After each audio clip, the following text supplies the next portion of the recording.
whether you live out in the city, the suburbs, maybe out in the country, one thing is true for all of us. There are dogs everywhere, and not everybody's a dog person. Well, in some cases, not all dogs are people, I guess you'd say.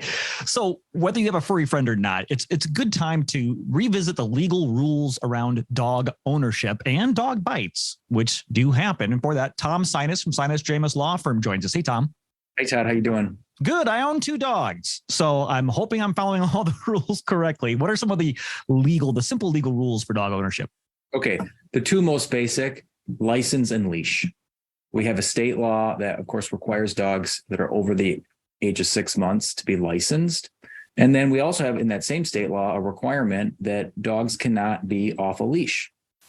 They can, of course, be walked by their owner. They can be in public, but they need to be on a leash. That's from state law. Now, in local laws or municipal ordinances, we have some concepts that build on this. So like in the city of Grand Rapids, for example, of course, your dog has to be leashed, but if you're in a park, the leash can't be longer than 8 feet long, for example. Where you go to get your dog license, for example, that will change from locality to locality. But I think the 2 most basic ones that can be somewhat easy to overlook or maybe forget are both the license and the leash rule. So 2 things to remember, dog owners: get them licensed, get them leashed. Those things have to happen. I mentioned in the intro that sometimes dog bites do happen. When I was a young teenager, I was bitten by a Great Dane. So I know these things happen. What's the law say about dog bites? Very important, especially in Michigan, because our law is somewhat unique. We have a law that's called strict liability. And I'm just going to read it. It's 1 sentence, but it has all the concepts in 1 sentence. The state statute says, if a dog bites a person without provocation while the person is on public property or lawfully on private property, including the property of the dog owner shall be liable for any damages suffered by the person bitten, regardless of the former viciousness of the dog or the owner's knowledge of such viciousness. So what does that mean? Well, it means that if you're a dog owner and your dog bites someone else, as long as the dog wasn't provoked, then you, the dog owner, are liable for all of the harm that bite causes. It doesn't matter whether you knew or had reason to know that the dog would bite. Some other states have that concept, but in Michigan, as you can hear from that statement, it doesn't matter whether the dog was vicious or whether the dog owner knew or didn't know. If the dog bites someone, then the owner is liable for all forms of harm. And the harm can be the most obvious things like medical bills or missed time from work if it's a bad situation. And then it can be all of these things that maybe aren't so easy at the top of your head to quantify, but the change in the person's quality of life. And of course, for a serious dog attack, that can be a very serious ordeal for people.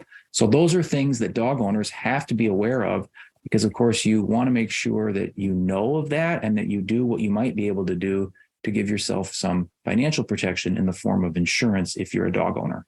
Yeah, I was going to jump into that. Pet insurance, it's out there, not just for taking care of your dog. Can we dive into that a little bit?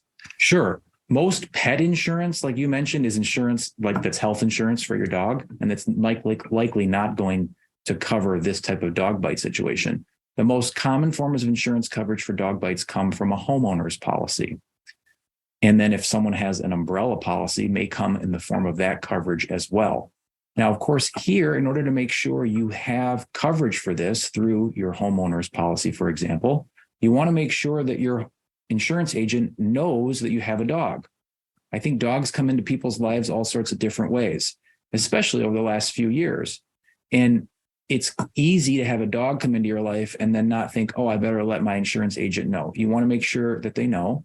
You want to make sure that you're clear in saying you want to have homeowners coverage for the dog and make sure there's not an exclusion in your policy. So the homeowner's policy is the most common way for people to have insurance coverage regarding a dog attack.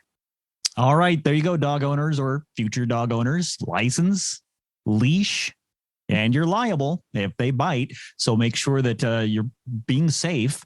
And then finally, that insurance, that homeowner's insurance policy, you might want to update that if you've recently adopted or bought a dog. Tom, thanks so much for the info. Thank you for having me. I appreciate it. Absolutely. Really quickly, if somebody wants to follow up with any of this stuff, where can they find you? They can find us online at www.sinasdramis.com. they can give us a call at 616-301-3333, or they can shoot us an email at info@sinusdramis.com.